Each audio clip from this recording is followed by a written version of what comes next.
grab his dick and twist it! Oh my god, dude, this is an MMA fight, dude. Oh my god. Oh, dick twist! I'm just gonna say what we're all thinking. It should have been me, not him. It's not fair. Maleficent! This woman does not need an intro. Frankly, at this point, if you've never heard of this woman before, that's your fault. Shame on you. But believe it or not, my first experience with this woman wasn't from the movie, it was from the video game. You've probably seen my tattoo before, but I love me some Kingdom Hearts. I'm currently live streaming the game on Wednesdays on this channel at the time of this video, and revisiting it has just been so much fun. Jafar was beyond help, consumed by his own hatred. One should beware of letting it burn too fiercely. Well said, my queen. I wish she'd say that to me. Good lord, I wish she'd say that to me. But I didn't feel that way when I was a kid. When I was a kid, I hated her. That boss fight with her in her dragon form sucked so hard as a kid. Mainly because I was a stupid kid who didn't understand RPG mechanics yet and didn't know you need to grind your character to make them strong enough. But I digress. What an immature boy I was. How stupid could I be not to recognize the brilliance, the magnitude, and just a plain raw energy that was the mistress of evil, Maleficent. I'm gonna say that one more time. Maleficent. Ooh yeah. It's no secret that I love this woman. She can step on me anytime. Oh yeah, I guess I also really like the movie too. I actually made a video last year talking about my favorite scene in this movie, which is the climax. And yeah, maybe it's not the all-time best ending in Disney's history, it is absolutely in the top 5 for me. And the rest of the movie is pretty good too. Sure, Aurora isn't the most compelling Disney princess, she's probably the only one weaker than Asha from Wish, but to be fair, I think she was meant more to be a stand-in for young girls to picture themselves as, rather than a full character herself. Nevertheless, the film had so much life and vibrancy. The unique art style that took the animation team a whopping 10 years to master has never been replicated, and you can see why. The fairies are very charming and adorable characters. I actually like that scene where the two kings are just shooting the shit. Even the jester, who doesn't talk at all, is charming. Also, don't think I don't recognize that Austrian flag back there, which leads me to suspect that Aurora is a Habsburg. She's lucky Flora gave her the gift of beauty, otherwise she would have looked like this. And suddenly we know who Charles V's ancestor was. Now see kids, the joke is that's not actually the Austrian flag, it just looks very similar to it, which is why I made that joke. So you don't need to tell me in the comments that's not actually the Austrian flag, okay? My point is, it's a great movie, and a lot of that has to do with simply having one of the best baddies to ever come out of the Disney studio. Look, all I'm saying is, if it were up to me, she could open that keyhole all she wanted to. Especially if it means we don't get dumb live-action remakes that miss the entire point of her character. And is also a boring, tedious, ugly CGI abortion of a movie as well. My queen, please spare me.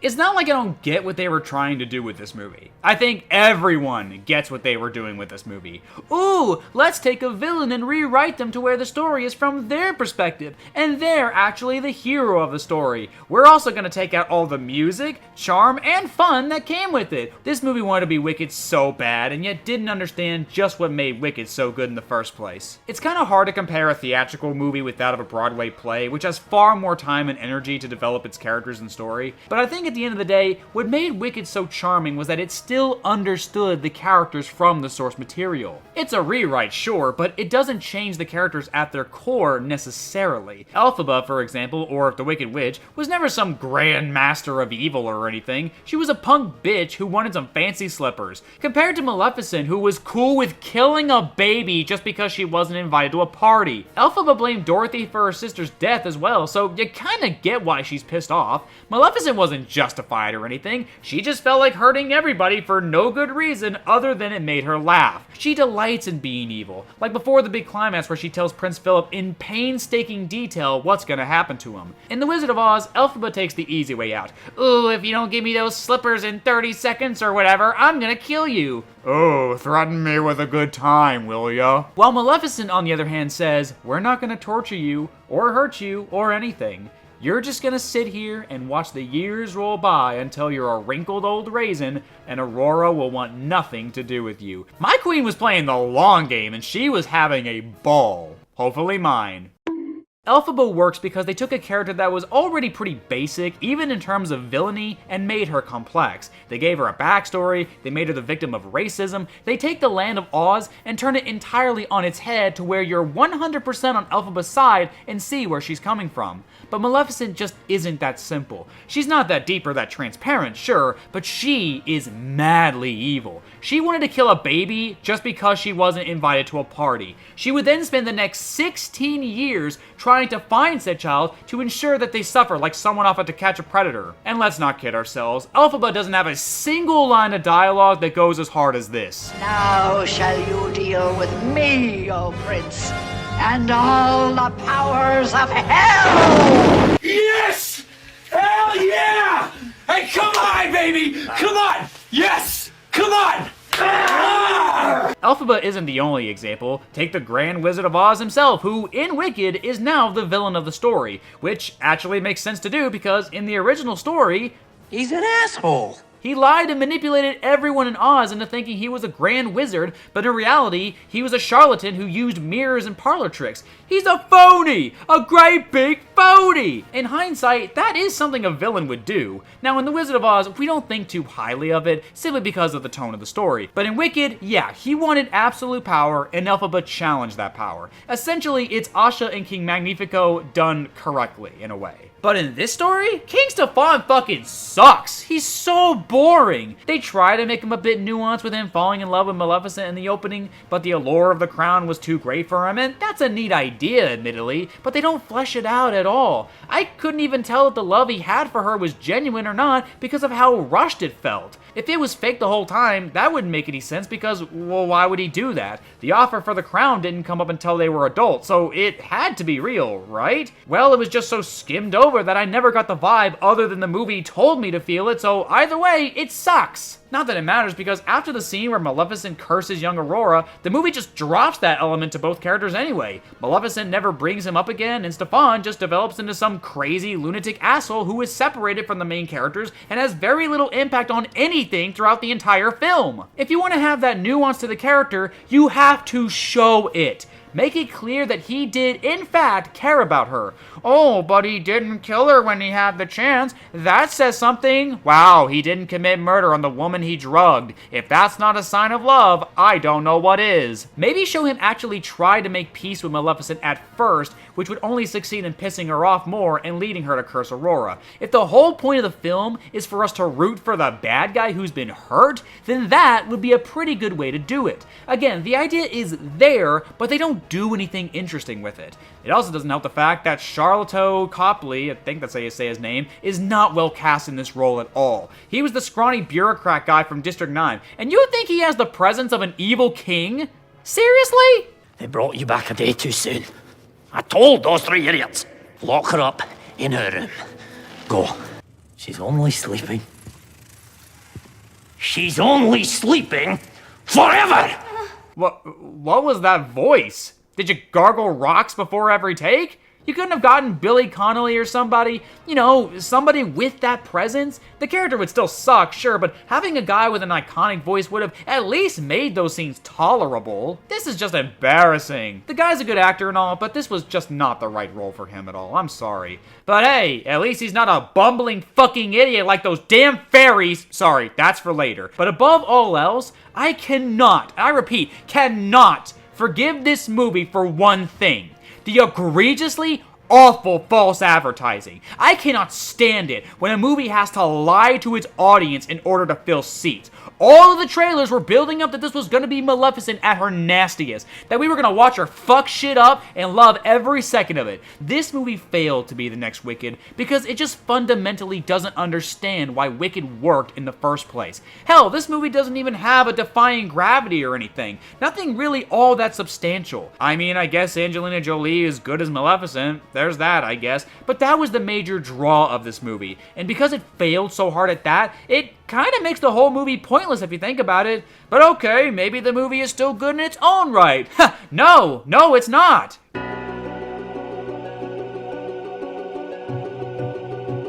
Angelina Jolie was good in this role, I'll give her that. She definitely nails the malevolent mommy energy that Maleficent resonates. I mean, it's Angelina Jolie. I honestly can't think of many people who could fit this role as well as she does. I know everybody loves that scene where she wakes up and finds her wings missing and she cries really hard and loud, but chances are you already know about that scene, so I'm not gonna talk about it. All things considered, she does as well a job as she could have. It's just that this movie completely misses the point of the character by making her a good guy in the end. Again, as I talked about in the previous section, Maleficent is just too synonymous with evil itself for that to work. She's not some petty criminal who lives in a land of idiots being manipulated by some theater kid. She's a fucking menace to society. With all due respect.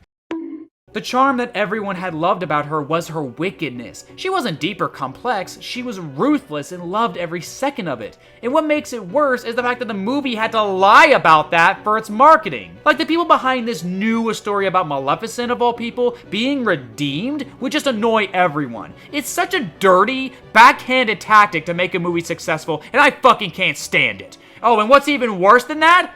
They actually did it twice! They did it again with the fucking sequel, which we'll talk about later down the line. This shit's so fucking pathetic and stupid, and this shit really drives me up a wall. I know it sounds like I'm not being fair, but this movie was pretending to be something it wasn't, and that should tell you something. The movie we were promised was gonna be about Maleficent fucking shit up and taking no prisoners unless she specifically wanted to do so for the sole purpose of hurting said prisoner, because she's just wicked like that. But instead, all we got was this boring, confused, ugly as shit, and just plain stupid story. So, in this version of Maleficent, she ends up bonding with Aurora, and doesn't want her to die despite the fact that her father, King Stefan, metaphorically did things to her in her sleep. And like, I wouldn't be too turned off by this idea if she still remained a villain at the end. She kills Stefan in the end, which is deserved, but then she makes peace with the humans off screen, and Aurora becomes the princess of this new kingdom. And I'm sorry, to the humans, she committed regicide. No one understands the true story except for like 3 people. The people aren't just gonna forgive Maleficent all because Stefan went a little nuts. It all just resolves too easily because, well, I guess this is a Disney movie that's only pretending to be darker and edgier than the original film. Speaking of darker, this might just be one of the ugliest live-action remakes I've ever seen. The colors are all desaturated, save for like 3 or 4 scenes. Some creature designs are cool, admittedly, like those tree warriors and this vine dragon. Too bad they pretty much disappear after the first battle, right? But other creatures are just... oh, fuck, what the hell is that? It's just not a visually pleasant movie. It's not Peter Pan and Wendy bad, but it's still bad. Speaking of that opening battle...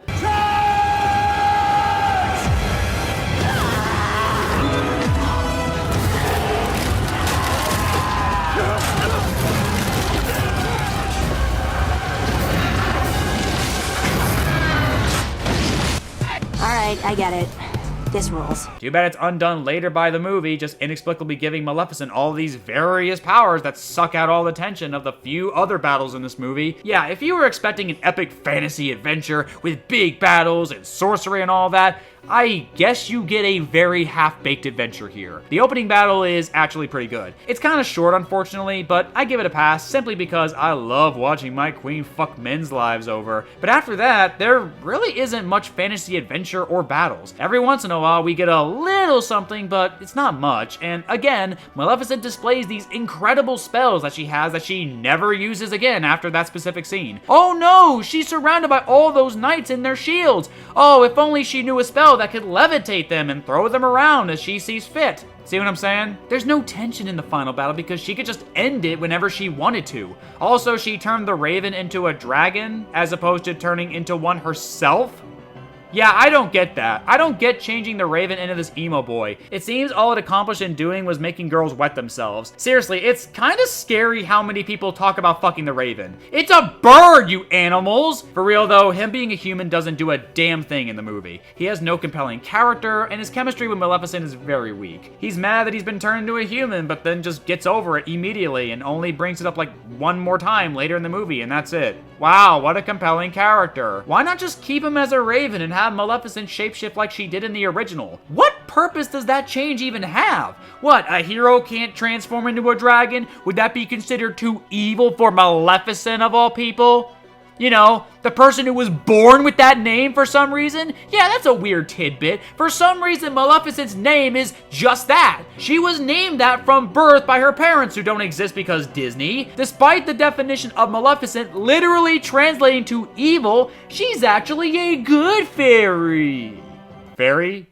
Are you sure about that? Are you sure she's not a harpy? These are fairies, blatantly so. But you're seriously gonna tell me these two are the same creature? Yeah, I know this is a nitpick, but damn it, Maleficent is not some prissy fairy. Making her a harpy, admittedly, I like that. That's cool. But a fairy? Sir, no, she is not. And speaking of the fairies, good lord, did they fuck up the fairies?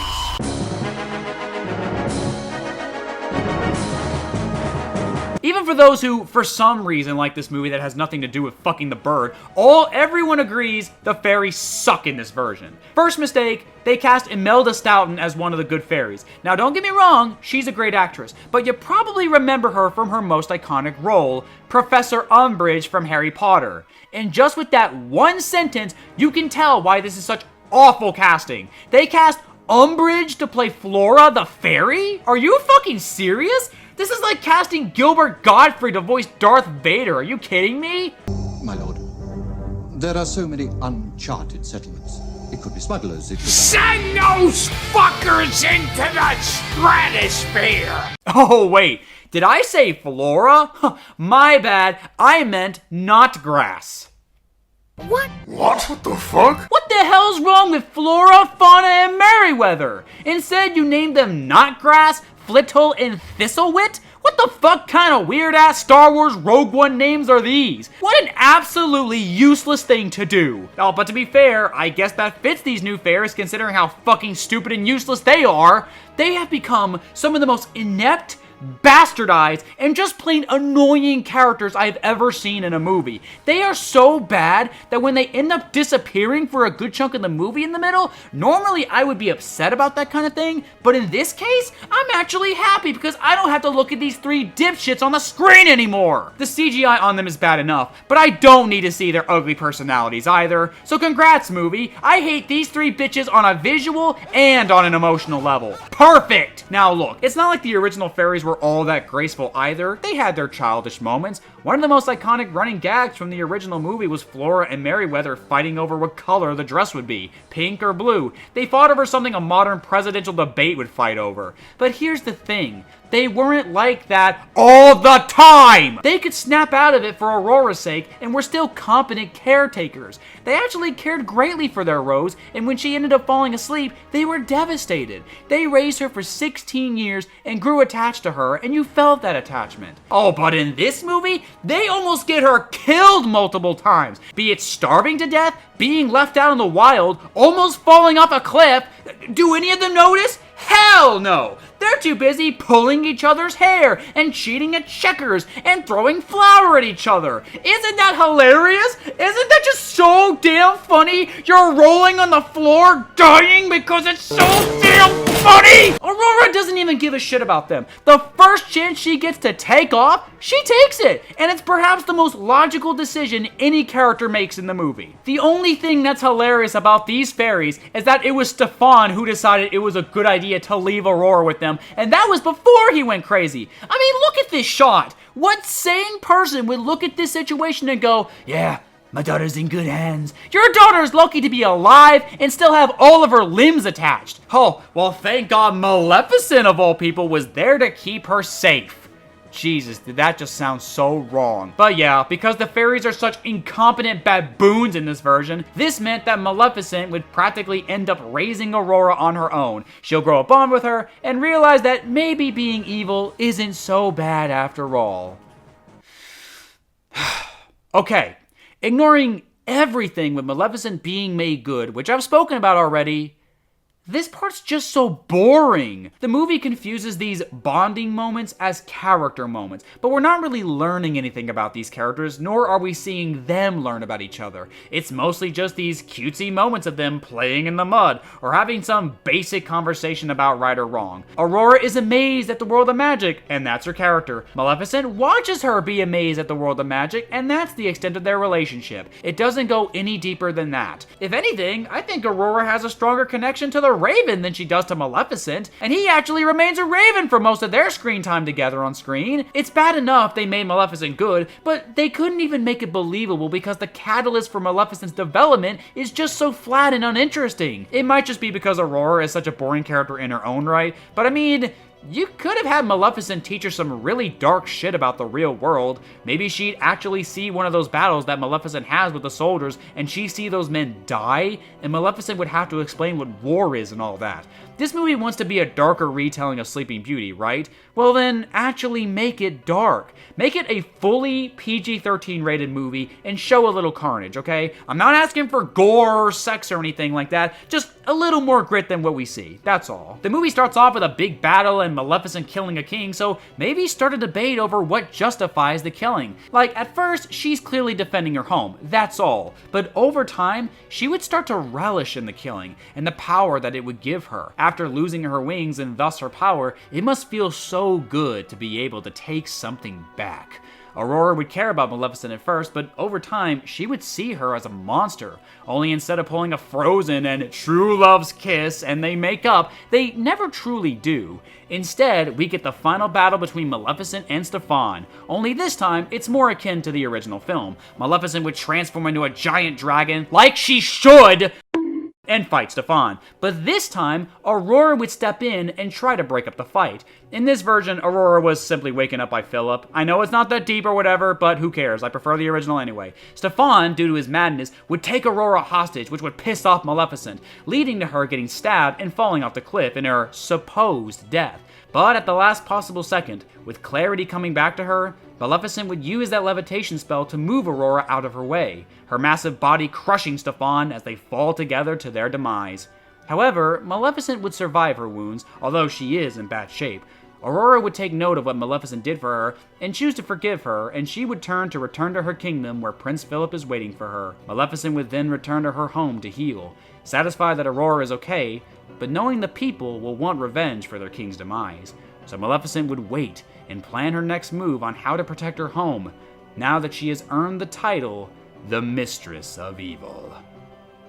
But no, instead let's have a convoluted and stupid-ass fight scene where Stefan just somehow knows that Maleficent is in the castle without any explanation. Aurora just stumbles upon Maleficent's wings, which somehow still work, and Maleficent just throws him off the edge of the castle. It's super anticlimactic and just plain not fun. It feels so unearned and so out of nowhere. Like the movie has to have a climax, and there it is. It's just so uninspired. They didn't use any of Maleficent's unique abilities or anything. It's gotta be one of the most boring fantasy climaxes I've ever seen, especially when you compare it to the original. They disrespected the hell out of my queen, which is crazy since she had this one really good moment in the movie. I like you begging. Do it again. Yeah. Other than that, outside of the curse scene, it's mostly her being a petty little child playing pranks on the fairies and being a good fairy godmother. Sure, we got those 2 scenes with the soldiers, but since this is a PG-rated movie, I doubt anyone actually died. People definitely died in the opening battle, but other than that, this movie's pretty passive for about 80% of its runtime. You could have done something really cool with exploring Maleficent's backstory and how she became who she was, but they just didn't care to help her stay true to her evil roots. We love Maleficent because she's a villain, not because she's misunderstood. And look, I'm down with a new interpretation of the character and all that, I really am, but they could have at least made the movie fun to watch. Like, say what you want about Alice in Wonderland, at least it was inventive. It had some kind of creativity that kept you interested. I was struggling to stay awake once Aurora started growing up because it was just so boring. I didn't give a shit about Maleficent. I didn't give a shit about Aurora or the Raven or King Stefan or anybody. The only characters I felt anything towards were the 3 fairies, and that feeling was an unrelenting urge to set them on fire. It sucks. I hate this movie. It's so freaking bad, and I don't understand how anyone can defend it. It's just a hollow, vapid, inconsistent mess that wanted so badly to be the next Wicked with a touch of Frozen in there because money. It's uninteresting, it's ugly, it's boring, and it's just a complete bastardization of one of Disney's greatest villains. And the fact that this actually got a sequel and is apparently getting a 3rd installment, despite the second one not even doing all that well, just fucking makes me want to jump off a cliff. But we'll get to the second one when we get to it, I suppose. As for this movie, it's honestly crazy that this was written by the same person who wrote Beauty and the Beast. The original one, by the way. Let that sink in.